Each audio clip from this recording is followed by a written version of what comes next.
Bismillahirrahmanirrahim. Assalamualaikum warahmatullahi wabarakatuh.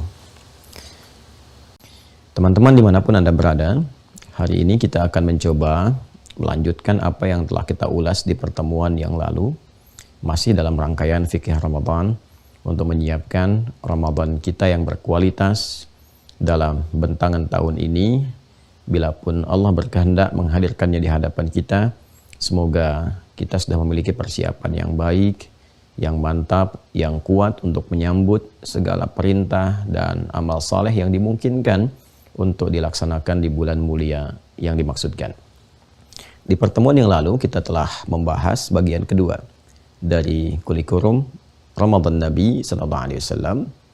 Kita sudah masuki pertemuan lalu pada bab infak. Jadi kita coba urutkan dari potensi amalan yang bisa dikerjakan secara fisikal tanpa banyak melibatkan harta atau bahkan tidak sama sekali. Yang pertama kita sudah selesaikan bagaimana interaksi Rasulullah SAW dengan Al-Quran. Kemudian yang kedua, kemarin telah kita ulas bagaimana Rasulullah SAW berikan petunjuk kepada kita untuk beramal melalui amalan harta, materi, baik boleh jadi berupa uang atau juga bisa berupa materi-materi positif lain seperti makanan, pakaian, dan sejenisnya yang sekiranya bisa kita maksimalkan untuk diamalkan. Karena itu sebelum kita masuk pada uraian bagian ketiga di pertemuan kali ini, akan lebih baik bila kemudian saya mengingatkan untuk menyiapkan dan merangkum apa yang telah kemarin disampaikan dalam rencana-rencana positif. Jadi bukan hanya rangkuman materi untuk dihafalkan, tapi bagaimana terapan itu bisa dipraktekkan saat Ramadan tiba. Jadi kita persiapkan dari sekarang. Dipilih apakah saat Ramadan nanti masih akan misalnya konsentrasi di bacaan, atau kemudian ingin ke kajian, atau ingin ke hafalan. Bisa juga dibagi. 10 hari pertama misalnya, saya ingin target saya khatam 30 juz. Berarti sehari 3 juz kan, dibagi waktu yang baik siang dan malamnya.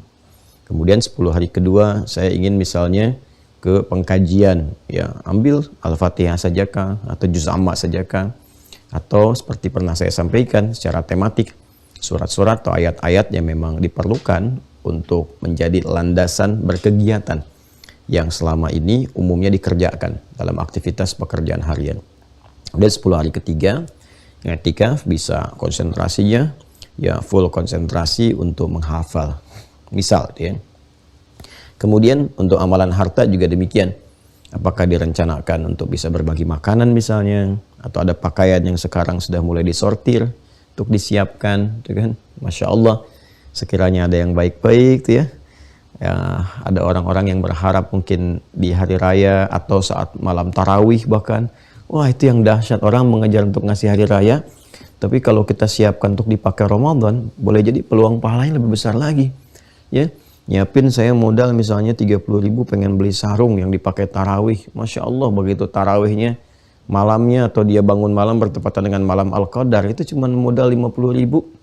Ya, dipakai malam Al-Qadar misalnya, Masya Allah, dapat pahala lebih dari 1000 bulan kita ikut di dalamnya itu. Kan hadisnya sahih itu ya. Man dalla ala khairin falahu ajruhu mithla ajri fa'ili min ghairi an yankusa min ajrihi syai'. Siapa yang fasilitasi menunjukkan pada kebaikan, dia mendapatkan peluang pahala yang sama dengan yang mengerjakan tanpa dikurangi sedikit pun. Nah, sekarang kita akan masuk dulu pada uraian yang selanjutnya. Ini ada 3 poin lagi ya. Saya akan coba masuk dulu pada poin yang keempat dan kelima dulu. Karena poin yang ketiga itu saya dahulukan amalan-amalan kebaikan umum. Nah, nanti di amalan kebaikan umum ini saya akan merangkum beberapa hal yang spesifik untuk bisa dibahas, ya, untuk diturunkan, dan ini masuk nanti penggalian-penggalian hukum. Dia butuh waktu agak panjang, jadi kita akan sedikit dulu pindah ke poin nomor 4 dan 5, ya. 4 dan 5 itu adalah bagaimana kita bisa memaksimalkan doa, kan, dan bertakarub kepada Allah. Nanti poin yang ketiganya kita akhirkan pembahasan karena nanti mencakup turunan-turunan detil rumusan peluang kebaikan yang bisa dikerjakan, plus nanti ada sebagian detil hukum-hukum tertentu yang saya akan tunjukkan supaya nanti sampai kepada Ramadan nggak banyak bahas itu lagi. Contoh ketika masuk tarawih, nanti nggak ada lagi perdebatan apakah 11, apakah 23, apakah 11-nya 22, 2, 2, 1, atau ke 4, 4, 3 gitu ya, dan sebagainya. Ini kita tuntaskan sekarang supaya saat masuk Ramadan itu sudah selesai. Baik, bismillahirrahmanirrahim. Teman-teman sekalian, jadi kita masuk pada poin yang keempat dulu ya, dari pembahasan kurikulum Ramadan Nabi Sallallahu Alaihi Wasallam.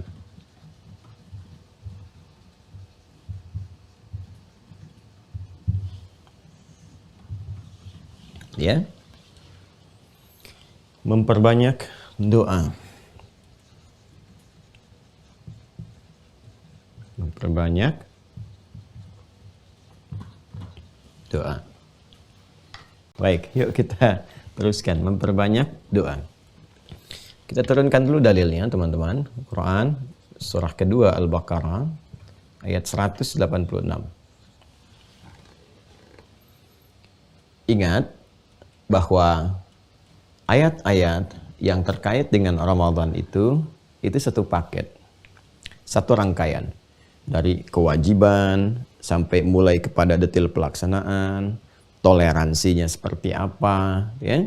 Bahkan kemudian sampai menjelang akhir untuk bertakbir, untuk menyiapkan syukur, sampai detail sedikit persoalan di malam hari, gitu kan? Sampai ke puncaknya lagi ditutup dengan meningkatkan takwa kembali. Jadi antara ayat 183 la'allakum tattaqun dengan ayat 187 juga di akhirnya itu terjadi sinergitas ya, dibuka dengan takwa, diakhiri juga dengan takwa. Jadi menyatu di dalamnya satu paket.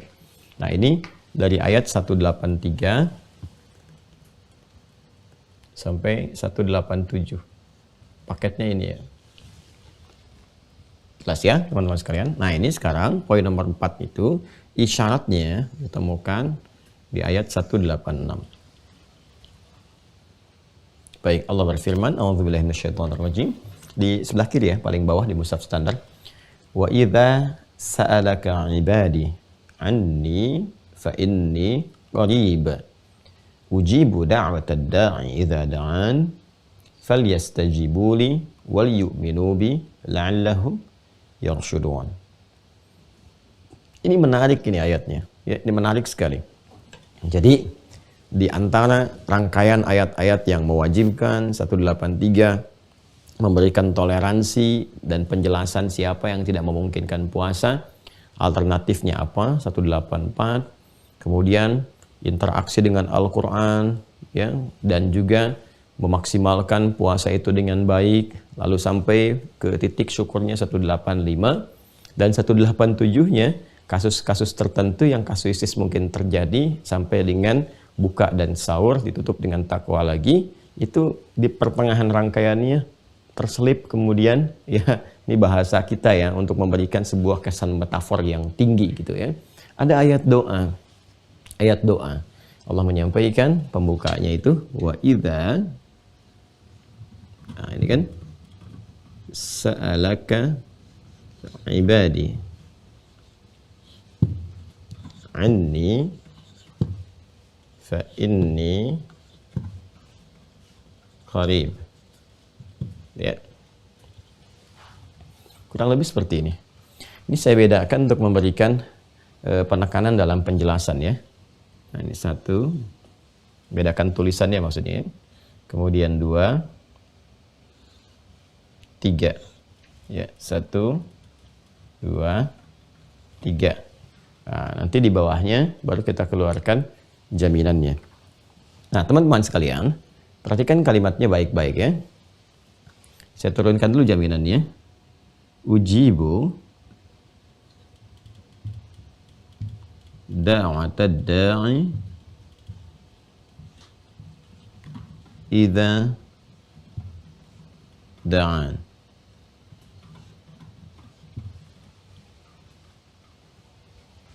Nah, sampai sini dulu. Atau saya teruskan dulu ya. Falyastajibu li. Lebih enaknya kita garis dulu sampai sini dah. fa-nya saya garisin lagi sampai sini. Ya. Nanti akhirnya saya sempurnakan belakangan saja. Saya sempurnakan belakang. Nah, maksud saya kita bisa bagi dulu dua bagian utama, 1, 2, ini bagian terakhirnya gitu. Ya. Tapi saya kemudian tetap munculkan fa-nya untuk bisa memberikan penunjuk kekuatan respon. Ini 1, 2. Kita pecah dulu ya untuk memudahkan pemahaman. Yuk, sekarang lihat sini. Wa idza sa'alaka ibadi. Wa-nya di sini teman-teman sekalian. Ini sifatnya konjungsi ya. Ya, yang menyambungkan dengan keterangan sebelumnya, ataf kepada keterangan yang sebelumnya.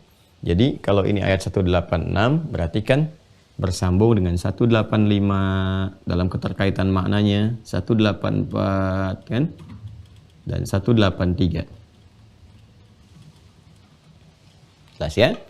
Ini memberikan kesan bahwa ayat ini tidak berdiri sendiri, ada korelasi dengan ayat-ayat sebelumnya. Demikian pula kaidah tafsir juga memberikan kesan demikian. Ayat bila ingin dipahami, jangan menetapkan ayat itu berdiri tunggal, tapi lihat korelasi dengan ayat sebelumnya dan setelahnya. Dan huruf waw ini memberikan kesan yang dalam bahwa ini nggak dipisahkan dalam suasana ayat 185, 184, 183. Suasana apa itu? Singkatnya, suasana Ramadan. Karena ayat 185-nya menyebutkan jelas spesifik dengan kalimat Ramadan. Syahrul Ramadan alladzi unzila fihil Quran. Yang ayat 185. Baik ya. Jadi, pemaknaan tentang ayat ini, kalau mau ditarik kepada sifat yang umum, nanti boleh. Terkait dengan permohonan-permohonan atau doa dalam kondisi umum ataupun keadaan ingin mendekat kepada Allah. Tapi kalau kita ingin tarik korelasinya lebih dekat dengan konteks ini, ya, yaitu keterkaitan dengan Ramadan, itu menjadi lebih spesial. Menjadi lebih spesial karena mengembalikan keadaannya tersambung dengan konteks ya yang ada sebelumnya, yaitu suasana Ramadan. Artinya, ketika ayat ini hadir di dalam rangkaian ibadah Ramadan, ayat-ayat Ramadan memberikan kesan bahwa ini informasi yang dikandung ayat ini begitu istimewa, begitu spesial, dan boleh jadi menjadi peluang terbesar untuk diamalkan saat Ramadan, dan saking pentingnya amalan ini dihadirkan dalam bentuk ayat informatif kepada kita, supaya kita tidak kehilangan momen untuk mengamalkannya. Yuk kita lihat. Wa idza sa'alaka ibadi.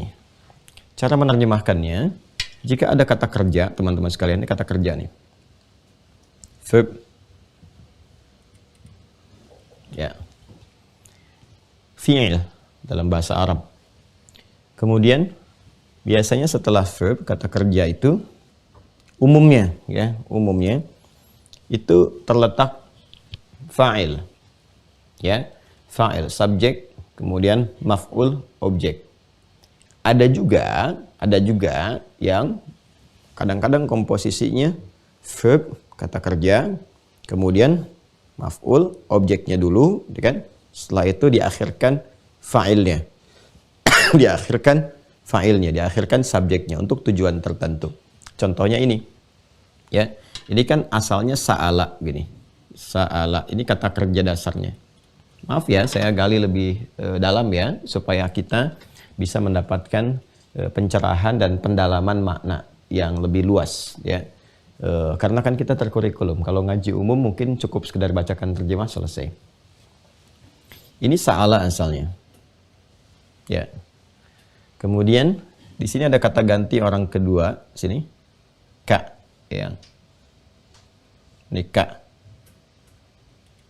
Ka itu asalnya dari anta. Ya, asalnya dari apa? Anta. Cuma ketika dia bersambung, muttasil menjadi bersambung, ya kan?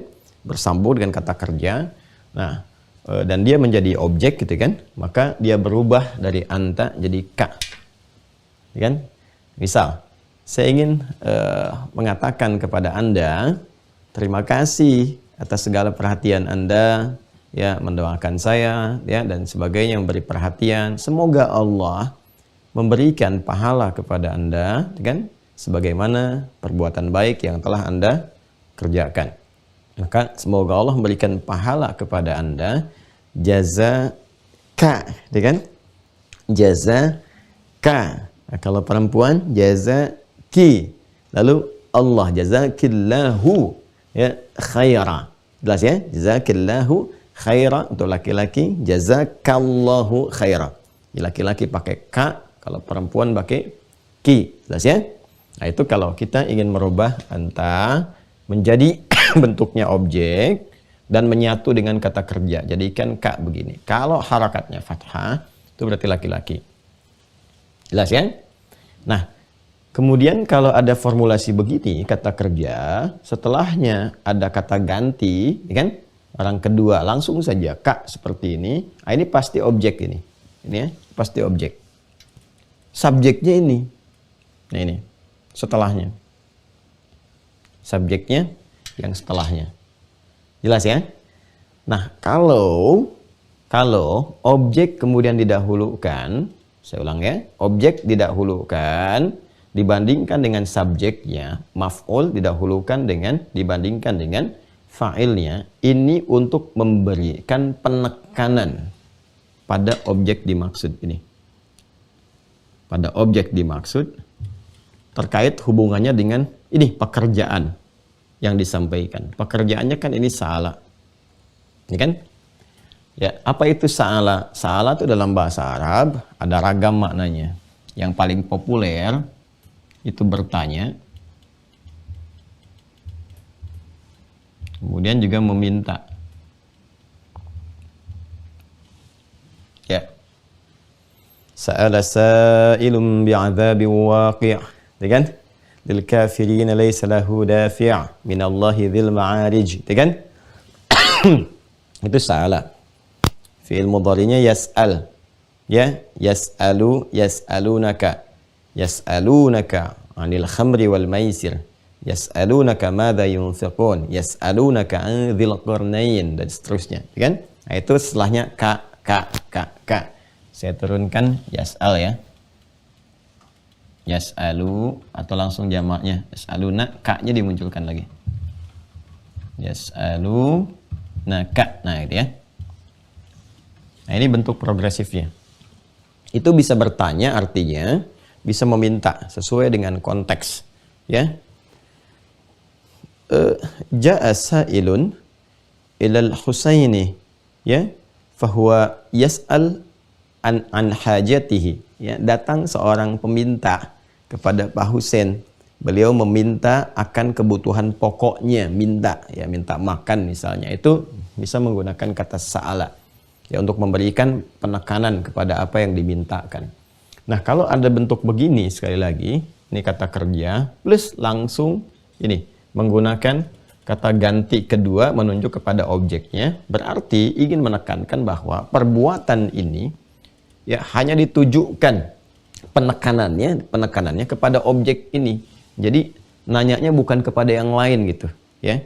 Jadi kalau ada mendahulukan, sekali lagi, mendahulukan objek ke depan, ya kan? Baik itu setelah kata kerja pada umumnya, ataupun misalnya ada bentuk juga kata benda yang disatukan dalam bentuk pengkhususan. Kalau kata benda nanti pengkhususan, kalau kata kerja penekanan, ya kan? Akan informasi itu hanya ditujukan penekanannya kepada objek itu. Ya, misal kalau kita ingin tunjukkan pengkhususan, bacaan Al-Fatihah yang kita baca tiap hari, ya, iyyaka na'budu wa iyyaka nasta'in. Itu ka-nya bahkan didahulukan dibandingkan dengan kata kerjanya. Ya, asalnya kan na'budu iyyaka, dipakai iya itu untuk penekanan betul kepada ka-nya. Lalu bahkan didahulukan ke depan lil ikhtisas, kalau dalam ilmu balaghah itu. Lil ikhtisas, untuk mengkhususkan betul bahwa enggak ada yang lain yang disembah kecuali hanya Engkau saja ya Allah. Ini makanya dikatakannya iyyaka, hanya kepada Engkau saja, bukan yang lain. Nah, itu pengkhususan. Jadi kalau sudah mendeklar diri dengan kata iyyaka na'budu, itu secara konsekuensi nggak boleh sama sekali. Ya, bukan hanya mengekspresikan, berpikir aja harus segera dicegah. Jangan sampai terjadi berpikir ada Tuhan lain selain Allah, menyembah sesembahan selain Allah. Jangan sampai terfikir untuk berbuat demikian. Karena kalimat deklarasinya sudah menggunakan kata iyyaka, kemudian kata kerjanya iyyaka na'budu. Jadi pindah langsung ke bentuk pengkhususan. Ya, berbeda dengan perkataan begini, na'budu iyyaka. Ya, itu masih ada peluang untuk kepada yang lainnya. Ya, wa yumkinu al-ibadah bi ghairihi, gitu kan? Itu tuh sampai diprotes, nggak boleh itu. Ya, jadi batuk tuh. Jadi teman-teman sekalian, kalimatnya ketika iyyaka itu didahulukan di depan, itu tidak memberi peluang secercah sedikit pun. Nah, ini gambarannya. Nah, sekarang kalau kita tarik ke sini, wa idza sa'alaka. Nah, berarti pertanyaan ini, permintaan ini, yang bertanya ini hanya memang ditekankan kepada sosok ini, Kak, di sini. Nah, Kak di sini yang dimaksudkan adalah Nabi Muhammad sallallahu alaihi wasallam. Ya. Jadi kalau ada dalam Al-Qur'an teman-teman sekalian, yas'alunaka, ya kan? Yas'alunaka, sa'alaka dan sebagainya, Kak-nya ini ya umumnya menunjuk pada Rasulullah sallallahu alaihi wasallam. Nanti dibaca konteksnya, dan pada umumnya kalau dialognya terjadi, ayatnya turun, ya langsung menunjuk kepada objek yang diperintahkan, itu berarti Nabi Muhammad sallallahu alaihi wasallam. Nah, apalagi yang penting? Jadi pertama, satu, bahwa ada satu pekerjaan besar di sini. Ya, ada satu, teman-teman sekalian, aktivitas di sini yang diungkapkan dengan kata kerja, yang kata kerja ini sangat penting untuk kita lihat dan ditekankan kemudian kepada Rasulullah SAW untuk ditanyakan. Ya, artinya ada sesuatu yang penting yang ditanyakan kepada Nabi SAW, dan kenapa objek ini saya kotaki menjadi penting untuk disimak apa jawaban Nabi yang dibimbing oleh wahyu. Nah, jadi kalau nanti ada peristiwa sama persis seperti ini, teman-teman sekalian, kan? Maka ikuti bimbingan yang disampaikan oleh wahyu dari Rasulullah SAW. Itu kedalamannya, kurang lebih seperti itu, ya. Jadi kalau ada kejadian-kejadian yang mirip, kejadian serupa, nanti saat Ramadan tiba, ataupun mungkin di luar Ramadan kita memerlukannya, segera lihat apa petunjuk yang Allah berikan pada sosok Kak di sini nih. Itu Nabi Muhammad SAW. Jadi begitu Anda kerjakan, Masya Allah, maka potensi percepatan untuk direspon oleh Allah Subhanahu wa Ta'ala begitu tinggi. Karena apa? Karena segala perangkat kita untuk mengerjakan itu memang bersumber dari keterangan Allah kepada Rasulullah SAW. Baik ya. Nah, ini apa yang menjadi penting di sini? Ini bertanya, dan juga ini ada unsur memintanya.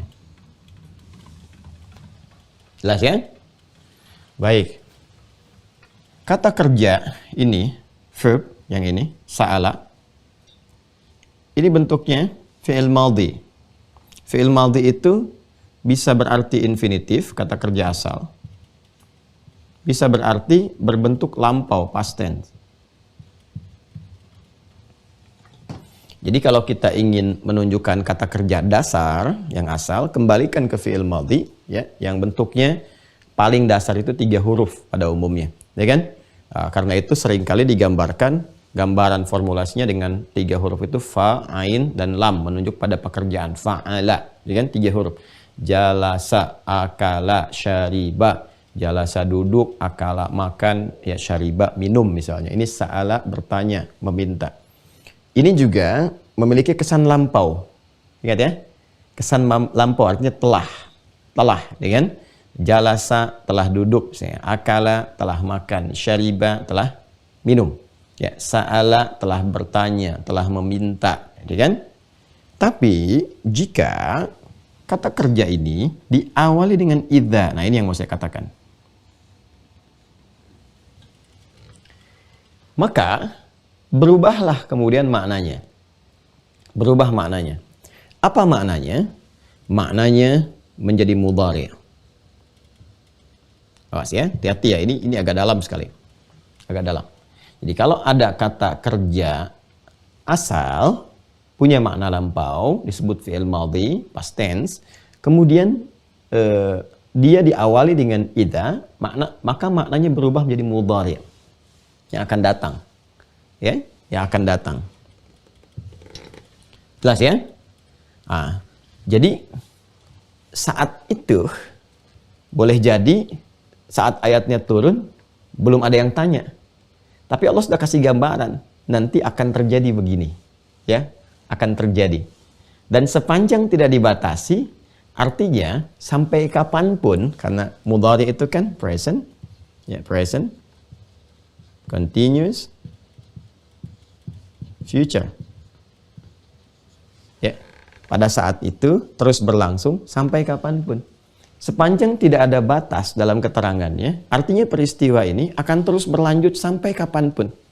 Ya, sampai kehidupan berakhir.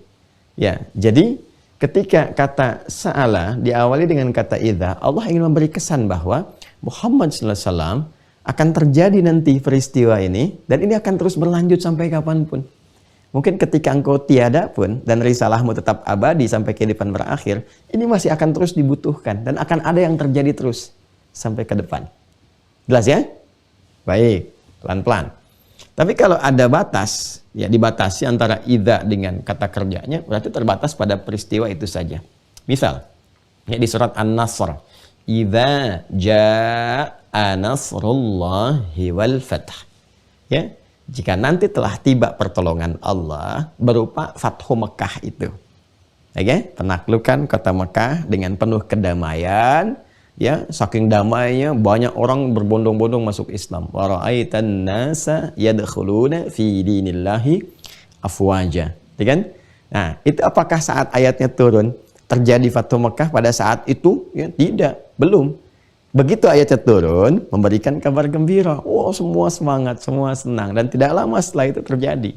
Ya, jadi terjadinya setelah ayat itu turun memberikan kabar. Nah, ini menunjukkan bagaimana mukjizat Al-Qur'an, ya, yang secara pasti memberikan nubuat kepada Rasulullah, memberikan petunjuk wahyu akan kejadian-kejadian yang belum terjadi di masa depan. Allah sampaikan untuk memberikan penguatan kepada jiwa orang-orang beriman, insan beriman, bahwa ini loh diantara bukti kebenaran Islam. Okay? Nah, ini pun ada mukjizat yang menyentuh sisi psikologis, bahwa ini loh yang bisa terjadi pada manusia. Dan ini akan terjadi terus sampai yang akan datang, sampai kehidupan berakhir. Ya. Apa itu? Teruskan.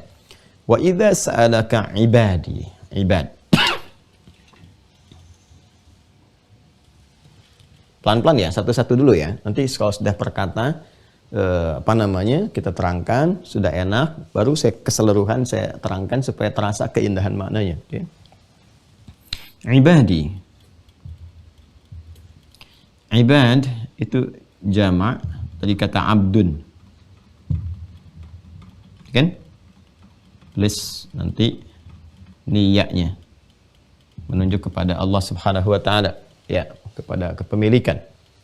Perhatikan baik-baik teman-teman sekalian. Ibad jamak dari kata abdun. Abdun itu asalnya yang dimiliki. Ya, yang dimiliki. Berarti ada pemiliknya. Jadi kan? Karena itu diterjemahkan dengan hamba. Kenapa disebut hamba? Karena ada tuannya. Awas, hati-hati ya. Disebut hamba karena ada apa? Ada tuannya. Karena itu, ketika Allah Subhanahu wa taala menyebut kita semua, saya, Anda, kita, dengan bentuk ibad, jamak dari kata abdun, untuk memberikan kesan bahwa, kita tuh bukan siapa-siapa. Kita tuh punya Allah. Ya, kita disadarkan bahwa kita ini punya Allah sebetulnya. Ya, masa yang dipunyai, ya kan, mau berbuat membangkang, bermaksiat, menyalahi kepada yang punyanya. Ya kan? Coba Anda punya sesuatu dan laisa kamitslihi syai', enggak ada yang serupa dengan Allah Subhanahu wa taala. Ya, Anda punya perangkat misalnya yang Anda punya, ya, kemudian bersifat bahkan membahayakan kepada Anda. Bagaimana respon Anda? Ya. Ada handphone yang panas sekali, Anda nggak mau pakai lagi, Anda bisa buang, ya kan? Ini ada hewan peliharaan, tadinya disayang-sayang, tapi tiba-tiba bisa membahayakan. Ya kok tiba-tiba jadi ganas ya? Anda bisa pukul, bahkan bisa jauhkan ya, dan seterusnya gitu. Ya, itu gambarannya. Tapi sisi lain, karena Anda merasa itu punya Anda, kon dibawa, dipertahankan, dan sebagainya. Kenapa? Karena punya, ya. Dan yang dimiliki, dipunyai itu kan dalam genggaman Anda. Artinya terserah Anda mau diapakan juga. Mau dilempar, mau dibuang, mau dimasukin saku, dan sebagainya. Kenapa? Karena Anda yang punya. Dan umumnya yang dipunyai, yang dimiliki, bendanya itu kan nggak bisa menolak, nggak bisa melakukan apapun. Ya, kalau handphone dipasangin sarung handphonenya, casingnya dibagusin, handphonenya senang, gitu kan? Tapi tetap Yang mengkreasikan itu, yang menetapkan, yang punya siapa? Yang memilikinya. Jadi sebetulnya daya, kekuatan dan sebagainya, itu kan yang dilekatkan kepada itu semua, itu kan benda mati, itu baru benda mati. Ya. Tetap yang memiliki, yang mengkreasikan, yang punya otoritas. Sekarang kalau dia hidup misalnya kan kayak hewan dan sebagainya, tuh hewan bisa pergi dengan instingnya, gerak sana sini, gerak sana sini. Nah, kasih makan datang lagi dan seterusnya. Ya, tapi kemudian pada akhirnya kan yang memiliki, yang punya otoritas untuk menetapkan kepada apa yang dia miliki itu. Nah, semua di alam ini punya Allah. Kita bagian kecil dari itu. Dan Allah sebut dengan kalimat apa? Kamu punya saya, kata Allah itu. Ya, ini kepunyaan yang melekat pada sesuatu, yang punya sifat konsekuensi dari punya itu mesti menghamba, mempertuankan kepada yang memiliki.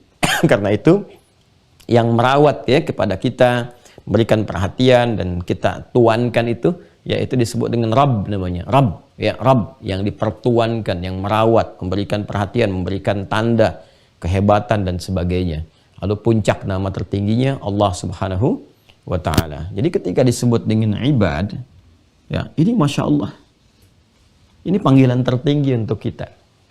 Panggilan tertinggi. Ya, kenapa? Karena diakui punya Allah. Alhamdulillah. Ya, diaku Bapak, kalau diaku misalnya ibu diaku sama orang tuanya enak kan? Ini anak saya, Alhamdulillah. Itu kan apalagi orang tua yang baik, yang luar biasa dan sebagainya. Ada seorang guru misalnya kan sosok yang hebat, baik, mulia dan seterusnya. Terus tiba-tiba Anda diaku. Ya, ini murid saya. Senang kan? Masya Allah gitu ya. Apalagi diaku ini keluarga saya. Wah, itu luar biasa. Ini Allah yang maha segalanya, walaisa kamitslihi syai'. Mengaku kepada kita. Ya? Ibadi, ini hamba saya. Ya, makanya ketika Allah memberikan pengakuan kepada kita sebagai hambanya, dicurahkan semua bentuk sayangnya. Rahman dan Rahimnya, salah berpeluang dimaafkan, dosa berpeluang diampuni, butuh diberikan apa yang dibutuhkan, dan turunan-turunan lainnya, sakit disembuhkan. Masya Allah, ini kurang apa lagi gitu. Ya, makanya kita langsung mengatakan kepada Allah, ya Allah, kami semua ini milik-Mu. Ya kan? Dan kami pun akan berpulang kepadamu yang memiliki kami. Maka kalimatnya apa?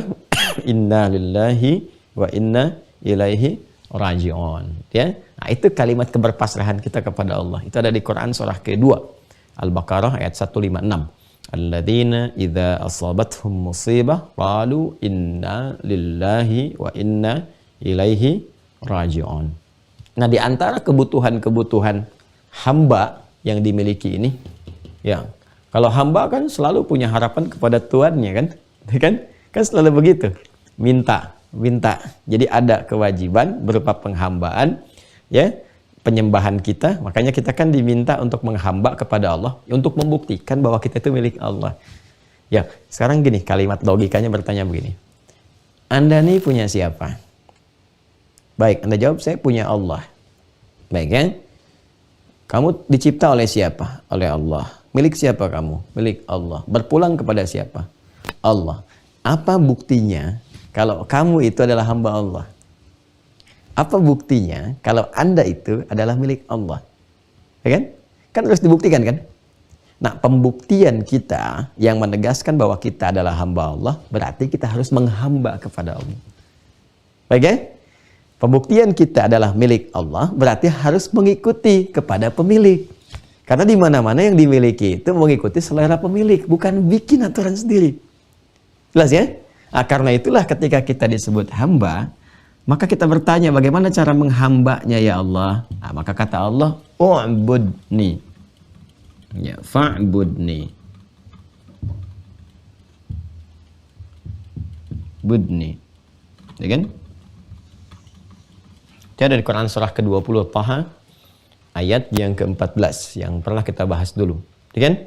Innani anallahu la ilaha illa ana fa'budni. Fa'bud ini fi'il amr, kata perintah. Menghambalah kepadaku, kata Allah. Sembah aku. Karena itulah kemudian kita minta penjelasan seperti apa caranya. Wa aqimis shalah, tunaikan salat. Ya, lidzikri, sebagai pengingat bahwa kamu itu hambaku. Jadi ketika ada panggilan salat, kita diingatkan kamu itu hamba. Ini pembuktiannya. Ya, makanya pembuktian sejati antara hamba Allah dengan bukan terlihat nanti dalam sholat, dalam ibadahnya menghamba tidak. Ya? Karena itu saat kita sholat, kita mendeklarasikan kami hamba yang hanya kemudian bersandar ya kepadamu ya Allah. Maka kita katakan iyyaka pakai ka na'budu itu. Nah, bentuknya menjadi mudhari sampai kapanpun ya Allah, mau sekarang terus sampai nanti pun kita berikrar kami akan tetap menghamba kepadamu untuk menunjukkan kami hambamu, engkau Tuhan kami, engkau Rabb kami. Nah, itu komitmen harian kita yang kita lakukan sebanyak 17 kali itu, teman-teman sekalian. Nah, orang-orang yang melakukan itu ya, itu tercipta, kemudian juga diberikan jalan oleh Allah dan sebagainya. Bentuk tunggalnya disebut dengan abdun, jamaknya disebut ibad. Jelas. Dan langsung Allah akui, ya, wa idza sa'alaka ibadi. Baik. Nah, walaupun nanti pada kenyataannya, pada prakteknya ini bisa beda-beda. Ada beda-beda. Ada yang memang semangat mengerjakan itu, sadar dengan kehambaannya, kan bergantung kepada pencarian, pengetahuan, ya kan? Wawasan untuk bisa memahamkan kepada diri bahwa kita itu benar-benar hamba Allah dan turunan-turunan lainnya. Ya? Jadi ada yang memang giat, kan? Ada yang bahkan kadang-kadang malas-malasan atau bergeser dan seterusnya. Ya, malas atau bergeser. Yang giat ini disebut dengan taat. Yang malas atau yang bergeser kadang dikerjakan, kadang tidak, ya. Atau ada yang bahkan tidak beriman sama sekali, ada yang bermaksiat macam-macam, ya. Ini disebut dengan maksiat.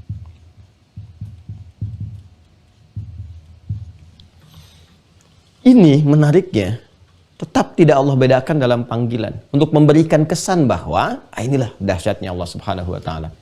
Memberikan kesan yang sama kepada dua golongan hamba ini memiliki peluang untuk tetap dekat dengan Allah Subhanahu wa taala. Masih dipanggil ibad.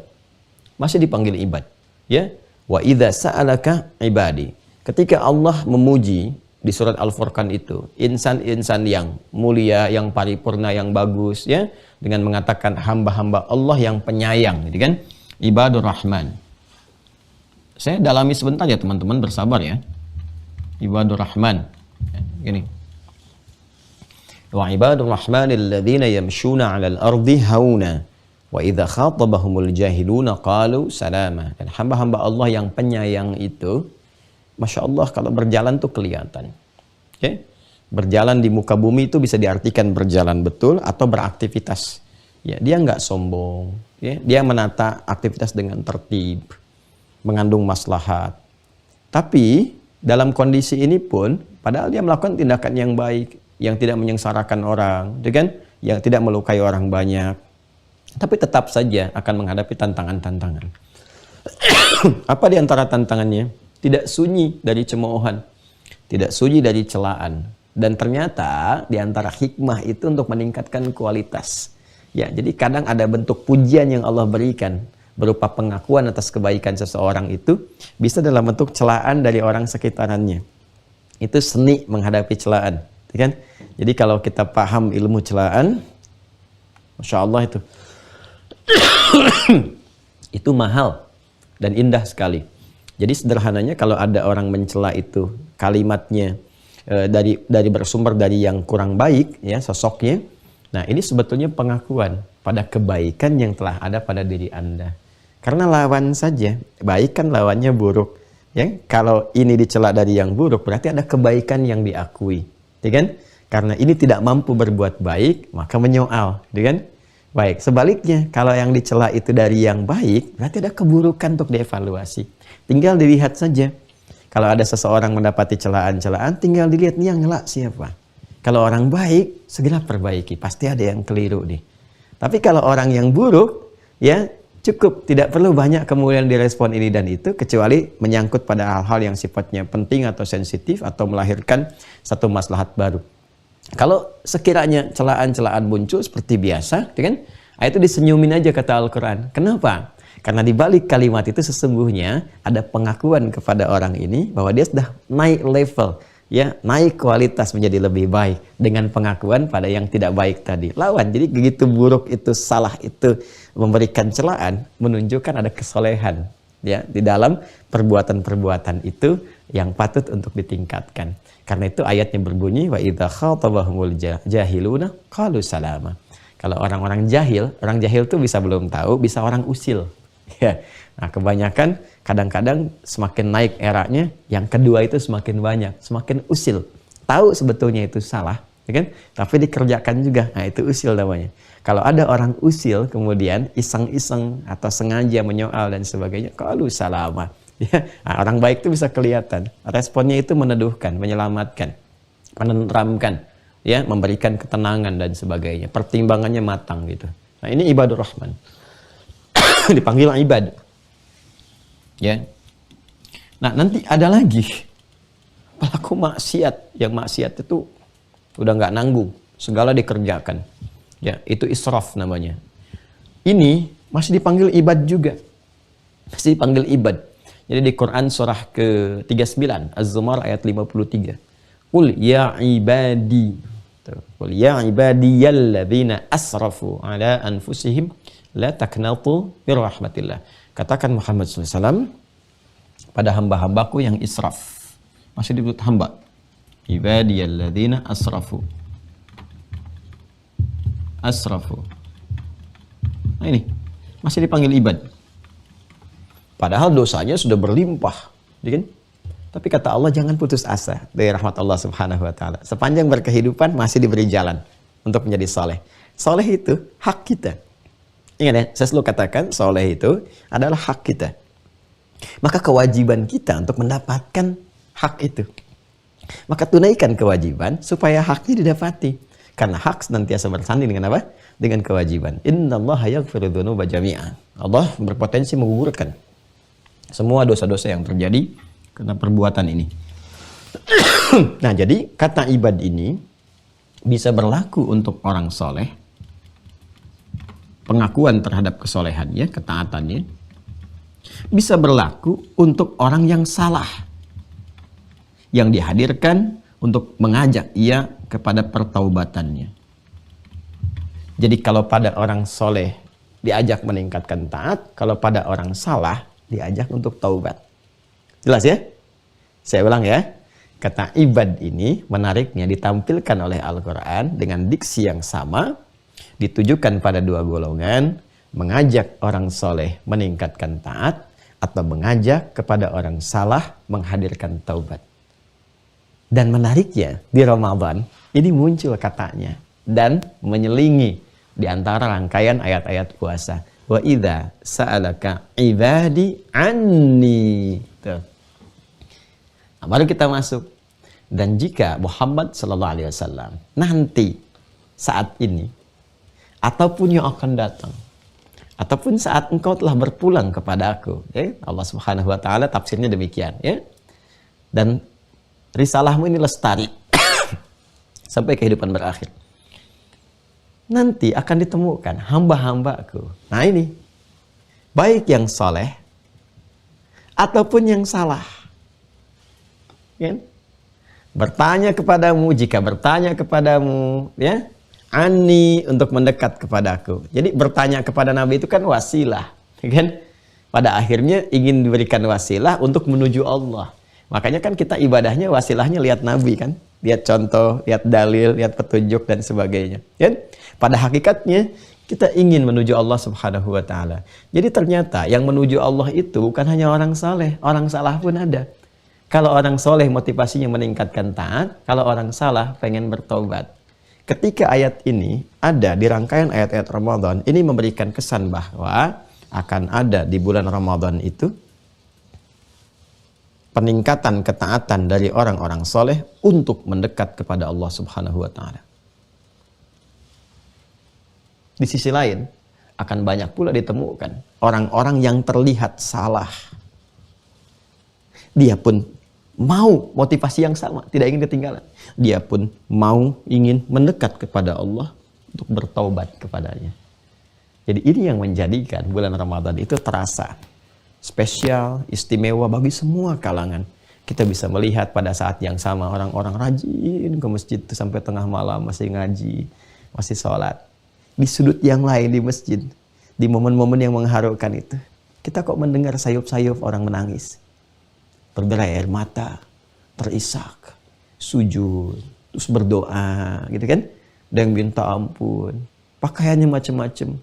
Bahkan ada yang baru lusuh datang tiba-tiba tersungkur. Ramadan. Kenapa? Karena jaminan dari ayat Al-Quran. Jangan heran ketika tiba Ramadan nanti. Kalau kita bawa konteksnya ke Ramadan ya. Kalau tiba Ramadan nanti, jangan heran. Ya kan? Akan ada orang yang soleh terlihat meningkatkan taatnya kepada Allah. Yang merasa salah pun akan banyak meningkatkan taubatnya kepada Allah Subhanahu wa ta'ala. Dua-duanya banyak bertakarub kepada Allah. Takarub itu mendekat. Ya, karena itu poin kelima yang saya hadirkan kan korelasi dengan yang keempat. Ya kan? Banyak bertakarub. Tinggal nanti jalannya yang kita akan keluarkan. Ini teman-teman sekalian. Wa idza sa'alaka ibadi anni. Dan Muhammad SAW, jika nanti terjadi ada hamba-hambaku, baik yang soleh, yang ingin meningkatkan taat, yang salah, yang ingin bertobat, kan? Bertanya kepadamu, mencari jalan untuk mendekat kepadaku, pada Allah Subhanahu wa ta'ala. Maka cepat. Saya sudah sering kali sampaikan, tidak perlu saya banyak ulas. Maka cepat infokan kepadanya. Viralkan ini. Sampaikan pada mereka. Inni qarib. Ya, tegaskan bahwa aku begitu dekat. Tegaskan bahwa aku begitu dekat. Ya, tidak usah terlalu payah. Tidak usah membayar ini dan itu, ya, ya dekat. Ya, ini secara psikologis memberikan satu ketenangan dan harapan. Indah sekali. Ada momen kita ta'lim. Saya diundang misalnya kan di tempat Anda untuk mengisi acara. Acara jam 7. Kemudian jam 7 kurang 5 menit, saya belum muncul. Panitia, mulai nih, gelisah. Ya kan? Bertanya-tanya, di mana ustadznya? Mana ustadznya? Ada orang pertama berkata begini, belum ada info nih. Ya kan? Baik. Yang kedua berkata, dalam perjalanan, masih di jalan. Yang ketiga berkata, beliau sudah dekat. Baik ya? Kira-kira mana yang paling menenangkan kepada jiwa? Yang ketiga kan? Ya kan? Beliau sudah dekat. Tenang nih, tenang ya. Kalau dekatnya dekat di mana gitu kan? Nah, ketika ditelepon, ternyata ada di pintu gerbang. Jadi pas begitu jam 7 langsung mulai, ya kan?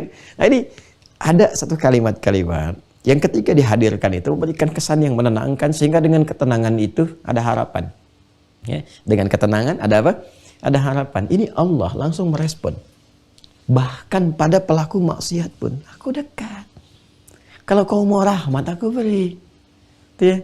Jadi Allah itu begitu penyayang gitu kan. Ya. Jadi kalau ada pelaku maksiat yang tidak taubat, menurut saya keterlaluan.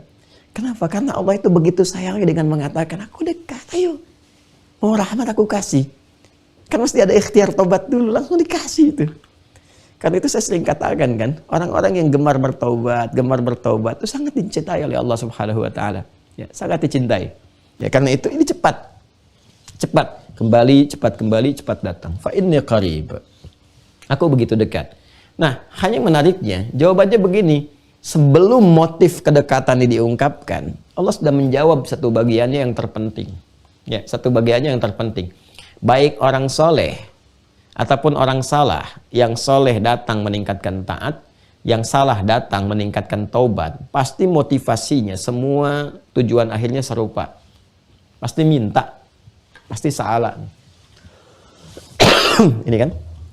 Pasti minta.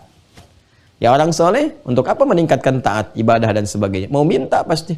Minta ampunan, minta rahmat, minta kasih sayang, perlindungan, puncaknya minta surga, kan? Kemudahan hidup dunia akhirat, minta kan? Ya kan? Orang salah ya sudah pasti jelas, minta ampunan, ya, minta perlindungan dan sebagainya, pasti minta. Karena itulah kemudian jawabannya apa? Ujibu da'watad da'i idza da'ani.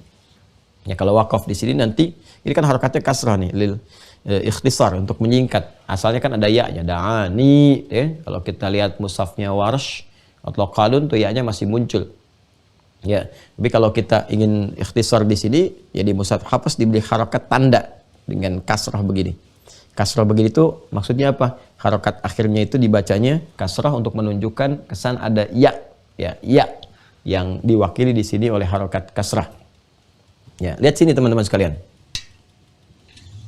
Ujibu da'watad da'i. Sebelum mengungkapkan tujuannya secara langsung, Allah langsung hadirkan jawaban. Wah, sama ya kalau Anda tadi tiba-tiba datang kepada seseorang misalnya kan untuk berkonsultasi atau menyampaikan tertentu, tiba-tiba orang yang datangi langsung mengatakan kepada Anda, insya Allah selesai, tenang aja mas, ya insya Allah beres, selesai. Nah, langkahnya tinggal begini. Wah, Anda kan jadi terkagum-kagum kan? Wah, ini belum saya sampaikan kok udah jawab. Ya kan? Itu baru manusia. Sedangkan Allah nggak ada bandingannya. Laisa kamitslihi syai'. Ini semua umat manusia, semua hamba. Dan mau minta apapun, itu sebelum minta Allah sudah menyampaikan jawaban. Ujibu da'watad da'i idza da'an. Siapapun yang minta. Nah, ini dia. Yang tadinya hamba, ibad, umum sifatnya, dan dikembalikan ke personal, bentuk tunggal. Jadi ke mufrad, da'i. Ya kan? Ya. Yang tadinya panggilannya ini bentuknya jamak, ketika meminta jadi personal, jadi tunggal, jadi singular. Ya. Kenapa memberikan kemudian perubahan bentuk seperti ini? Di antara maknanya adalah memberikan kesan bahwa boleh jadi setiap hamba itu punya permohonan-permohonan yang personal sifatnya. Beda satu dengan yang lainnya. Ya, Ramadan sekalipun terlihat semua khusyuk berdoa, itu 1, 2, 3 dan ribuan yang lainnya boleh jadi nggak sama permintaannya. Ya. Ada yang nangis ya motivasi pengen berubah benar, ada yang pengen surga, ada yang pengen nikah, ada yang pengen dapat hafalan Quran, ada yang pengen lulus ujian, macam-macam lah. Ya, dan seterusnya. Ini gambarannya personal sifatnya. Dan semua itu kata Allah, berapapun ragam yang ada secara personal kalian meminta, motif berbeda-beda itu, ya kan? Aku jawab. Nah, ini sifat doa. Sebetulnya doa itu sifatnya kalau dimintakan, dimohonkan, pasti dijawab. Saya ulang ya. Kalau dimintakan, dimohonkan, pasti dijawab. Baik sekarang, nanti, ataupun saat kembali kepada Allah. Karena sifat jawaban itu, catat ya. Jawaban dari Allah pada doa yang dimohonkan, itu akan memenuhi kebutuhan, bukan mengabulkan keinginan. Allah hanya mengabulkan apa yang dibutuhkan, bukan memberikan apa yang diinginkan. Jadi kalau keinginan itu tidak sejalan dengan kebutuhan kita, nanti saat butuh baru diberikan. Tapi kalau dipandang selama di dunia ini kita nggak butuh, ya nggak butuh itu maksudnya begini, boleh jadi ketika dipaksakan jadi madarat. Ya, Anda mintanya mungkin motor kepada Allah.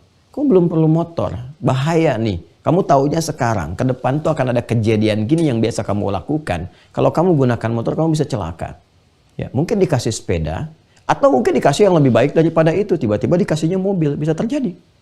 Ya, yang paling maslahat. Karena Allah memberikan yang paling maslahat untuk kita. Ini gambarannya. Dan kalimatnya menggunakan mudhari, ujib, sampai kapanpun. Artinya bisa diberikan sekarang, bisa diberikan nanti, atau di akhirat ditampilkan dengan yang lebih baik, sepanjang itu maslahat untuk kita. Ini gambarannya. Jadi sifat doa itu kalau dimintakan selalu dikabulkan. Kalau tidak dikabulkan berarti ada persoalan di dalamnya. Ada persoalan. Nah, saya ingin batasi sebentar sampai sini teman-teman sekalian. Ingin memberikan kesan bahwa ini ketika masuk dalam rangkaian Ramadan, ayat-ayat Ramadan memberikan kesan bahwa saat Ramadan akan banyak orang doa. Ya, dan sekaligus memberikan isyarat kepada kita untuk memperbanyak doa. Ini saya tempatkan nomor 4, memperbanyak doa. Jadi selain bulan Al-Quran, selain bulan infak, gitu kan, selain bulan peningkatan sholat, Ramadan itu bulan berdoa. Jadi kalau nggak ada yang berdoa atau minim doa, minus doa saat Ramadan, minus tuh kurang, nggak ada sama sekali. Jadi kalau minim mungkin sedikit, gitu kan, sayang, karena potensi pengabulannya itu tinggi. Jadi begitu dikhususkan pada satu waktu, artinya ada potensial besar. Pada saat itu terkabul lebih cepat dibandingkan dengan momentum-momentum lainnya. Waktu-waktu yang lainnya. Ya, karena itu saya ingin menekankan bahwa mulai saat ini kita coba keluarkan doa-doa apa kan yang disupport oleh Nabi SAW yang spesial dimohonkan saat Ramadan. khususnya. Ya, nanti umumnya terkait dengan situasi seperti sekarang. Ya, misalnya kalau kita pengen berdoa di luar Ramadan, tadi kan saya di awal katakan kalau ayat ini ingin ditarik dalam nuansa umum, boleh-boleh saja, karena pada umumnya di luar Ramadan pun orang soleh berdoa, orang salah pun berdoa dengan motivasi yang tadi saya sampaikan, baik taat ataupun taubat, ya kan? Itu umum, hal-hal yang lumrah untuk terjadi. Tapi kalau kita mau tarik ke spirit ayat ini dalam arti konteksnya, ada yang spesial di Ramadan yang nggak bisa kita tinggalkan, dan secara fitrah akan terdorong untuk berdoa. Nah, ketika fitrah itu hadir, yang diminta apa? Ya, yang diminta apa? Maka Masya Allah tuh, ada doa saat bergerak menuju ke awal puasa. Dari sejak ditetapkan hilal. Hilal sudah wujud, ya, artinya sudah berpindah. Hilal sudah terlihat, apapun redaksi yang muncul. Mau sudah wujud, wujud itu ada artinya. Sudah muncul, sudah pindah ke hari baru. Terlihat yaitu penanda, artinya sudah berpindah ke hari baru. Ya, sejak ditetapkan awal Ramadan itu, isbat itu penetapan. Awal Ramadan sudah diketahui.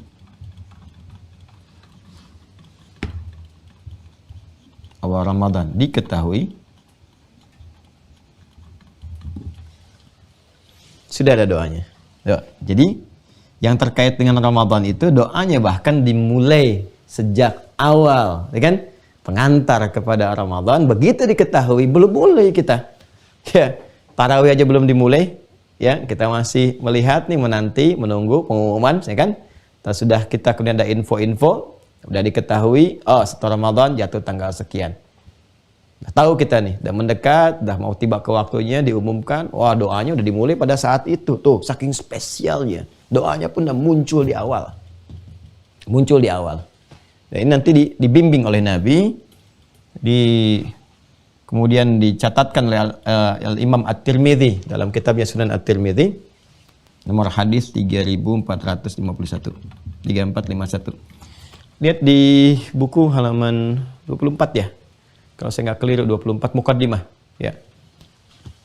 Muqaddimah kedua itu X begini. Nah, kalau nggak salah sebelah kiri paling atas tuh, ya. Sebelah kiri agak ke atas, betul nggak ya? Bismillah, coba lihat. Kalau Al-Quran lebih gampang. Oh, alhamdulillah masih betul. Ini ya, ini betul ya. Lihat ya di buku ya teman-teman sekalian. Nah, maksud saya nanti kalau yang sudah ada tinggal dibuka, tinggal hafalkan nanti ya, bisa sambil dibacakan, tuh maknanya dalam banget.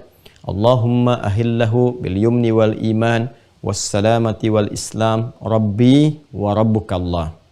Ya Allah, mohon hadirkan kepada kami ya Allah Ramadan saat ini, awal Ramadan ya, awal Ramadan saat ini dengan penuh ketenangan, kekuatan iman, kekuatan Islam, keselamatan fisik sampai akhir, ya kan? Sungguh Engkau Tuhanku ya Allah yang merawatku, memberikan perhatian kepadaku, menyehatkanku. Semoga sehat, semoga baik, semoga maksimal awal sampai akhir. Nah, itu doa konsistensi tuh dari awal. Jadi kalau dari awal sudah diisi spirit doa yang imannya kuat sampai akhir tuh Masya Allah. Udah minta kepada Allah supaya terjaga. Nah, itu menarik. Ya, menarik sekali. Nanti saya detilkan di pertemuan selanjutnya. Ya, apa faidah dari doa itu? Karena nanti ada terjadi satu persoalan-persoalan klasik selama Ramadan. Dan jangan sampai terjadi lagi kalau disebutkan sekarang. Makanya tahun ini jangan terjadi. Ya, coba lihat kurvanya saat Ramadan. Dari awal ke pertengahan sampai akhir beda kan? Ya kan? Jadi yang tadinya begini tuh naik ke atas tuh. Harusnya kan terus begini tuh. Tuh. Ya, harusnya kan begini terus. Nah, ini bisa melandai begini. Tuh. Ya, kalau melandai naik lagi bagus di ujungnya. Itikaf. Nah, ini melandai begini, alih-alih itikaf, itikafnya di motor, di mobil. Itu bukan itikaf, tuh. Itikaf tuh di masjid. Tuh, ngejar mudik tuh. Tahu-tahu betulan mudik ke akhirat tuh di pertengahan. Kita kan nggak tahu kapan ajal tiba. Nggak salah, mau pulang nggak ada masalah. Mau mudik ke tempat tinggal nggak ada masalah, cuma ada rumusnya. Bagaimana dalam mudik pun masih tetap meningkatkan ibadah sehingga kurvanya tetap stabil begini. Ya, jangan sampai memang mudik tapi bacaan Quran hilang, taraweh nggak dikerjain, ya dan sebagainya. Iya, begini kurvanya tuh. Tiba-tiba pas hari raya takbirnya paling kencang ke atas. Ya, padahal kurvanya turun di sini. Jadi cuma di suara tapi spiritnya nggak muncul, ini jadi persoalan juga. Nah, jadi ini yang mau saya katakan. Nanti ada doa awal Ramadan, ketahui. Dan ada doa yang mengiringi harian. Masya Allah, spesial harian. Harian itu dahsyatnya, ada malamnya, ada malam, ada sahar menjelang fajarnya, dan ada saat berbuka, saat maghrib berbuka. Jangan salah itu. Wah, jadi setan kadang-kadang, wah, kekuatannya optimal tuh. Dengan segala segenap perangkat dan kekuatannya itu dia kumpulkan tuh semua pasukannya supaya kita abai itu dari doa saat buka itu. Padahal itu potensi tinggi. Wah, itu satu di antara 3 jaminan doa sulit ditolak itu. Hadisnya sahih lagi.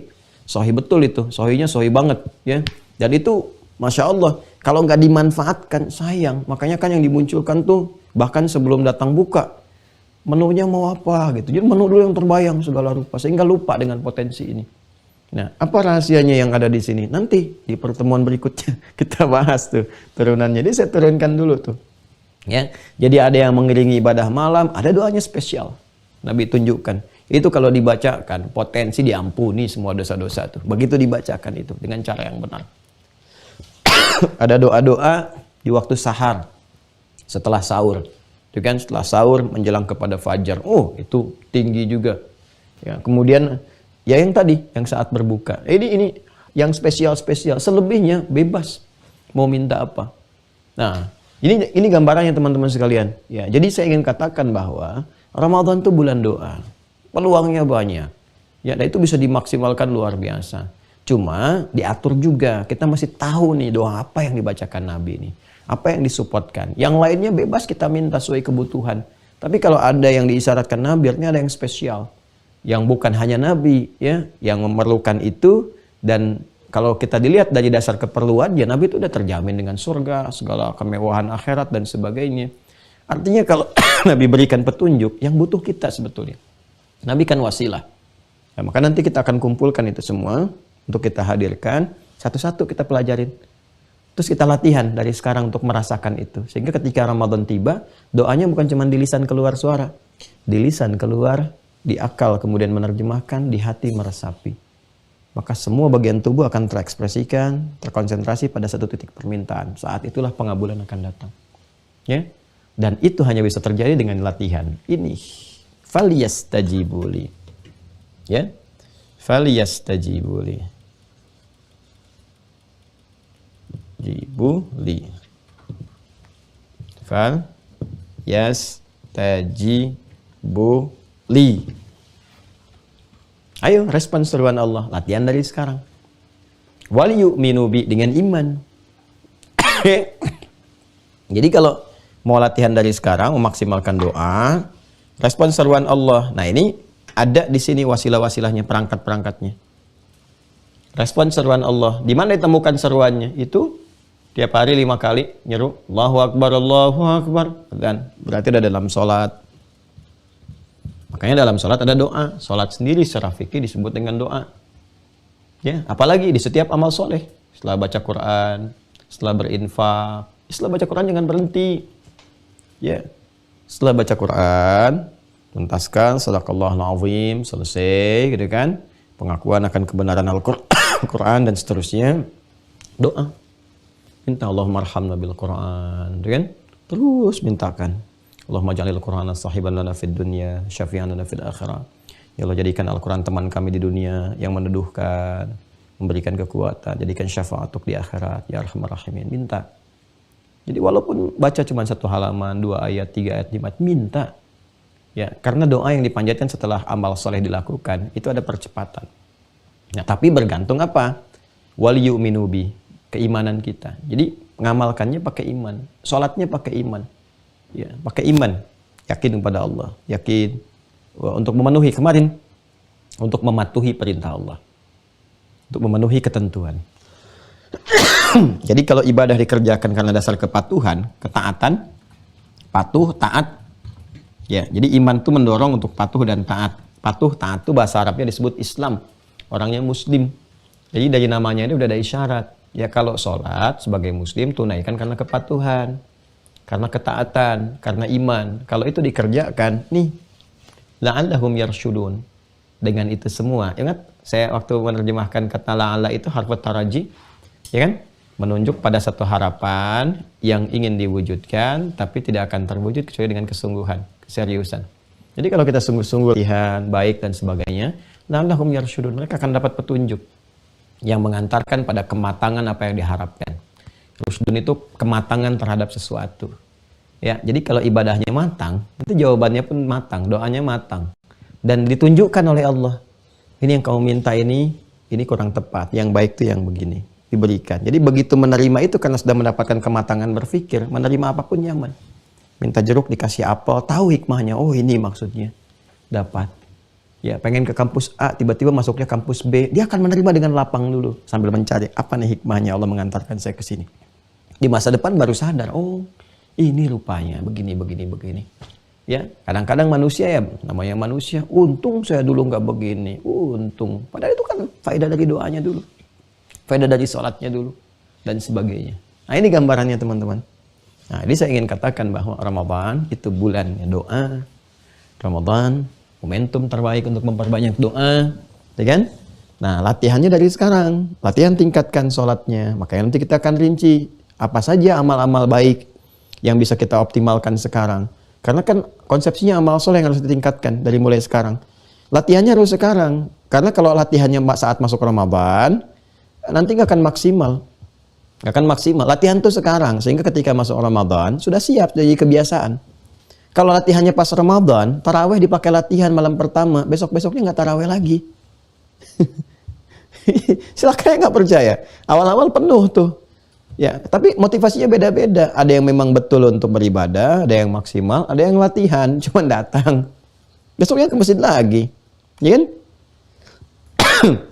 Nah, jadi gambarannya teman-teman sekalian, ini ya. Kita latihan, kumpulkan, karena itu poin ketiga, banyak menebar kebaikan. Nah itu kenapa saya akhirkan, ya salah satunya itu tadi pembahasannya, supaya ini diantarkan dulu, baru kemudian kita hadirkan pondasinya. Tapi kenapa ditempatkan nomor 3 Ustadz? Karena itu pondasi, ya pondasi. Cuman keterangan dari pondasi itu saya wujudkan dulu setelahnya, karena memang doa itu kan pelengkap sifatnya dan pengantar pada permintaan-permintaan berikutnya. Nah jadi kita punya tugas PR. Di yang berikutnya ada 3 ya. PR pertama kita detilkan tentang doa ini dan maknanya. Jadi pertemuan berikutnya kita akan membahas tentang esensi doa Ramadan. Ya kan? Itu yang agak tinggi kalimatnya. Oh, kalau di YouTube kadang-kadang bacalah doa ini, maka Ramadan Anda akan begini. Udah macam-macam deh kasih judul orang tuh. Saya kadang-kadang suka ada tergelitiknya juga, kadang-kadang kesal juga gitu ya kalau ngelihat orang nyuplik video dikasih ya, kadang yang saya sangat tidak suka itu, ini jujur saya katakan, saya sangat tidak suka kalau udah gambar kita dipasang sandingkan sama gambar orang, itu sangat saya tidak suka itu ya. Udah ada yang nyandingkan sama perempuan, naudzubillah min dzalik gitu kan, ada yang dikontrakan dengan orang tuh dosanya banyak tuh yang bikin gambar gitu, karena saya aja nggak suka gitu. Sejak kapan kita berselisih? Ya, saya itu cuma punya musuh setan. Itu aja udah susah, itu luar biasa. Saya nggak pengen punya musuh yang lain lagi. Yang lain tuh kita lihat dengan, mencoba melihat dengan rahmat gitu. Sepanjang bisa berkasih sayang, ya itu lebih diutamakan. Ya, kalau setan emang udah bakatnya begitu. Dia kasih Allah aja nggak diterima, apalagi kasih kita gitu. Repot kan. Jadi ini PR-nya 1 itu.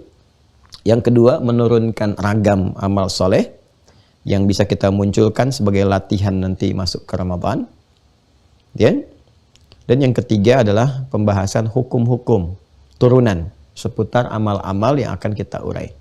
Ya, semacam pembahasan seputar tarawih gitu kan. Apakah 2, 3 atau 11 dan turunan-turunannya, dalilnya apa? Terus kisah sejarahnya bagaimana, turunannya memahami ini bagaimana, sehingga mengerti. Bukan untuk berdebat, tapi untuk mengerti, memahami, sehingga ketika masuk Ramadan, kita bisa memilih dengan baik dan menghindarkan dari hal-hal yang kontraproduktif. Ingat ya, saya tidak pernah mengajarkan santri-santri saya untuk pandai berdebat, dalam tanda petik mendebat orang. Bukan berargumentasi pada hal-hal yang positif, yang melahirkan kepastian-kepastian hukum. Ya, tapi kalau debatin orang apalagi dan sebagainya, saya tidak mengajarkan itu dan saya tidak mengakui kalau ada yang mengatakan muridnya Ustaz ini tidak. Ya, kita belajar itu untuk memperbaiki diri, meningkatkan kualitas diri, memberikan inspirasi dalam kebaikan. Jadi ini ya yang kita pelajari. Terima kasih atas perhatian di hari ini.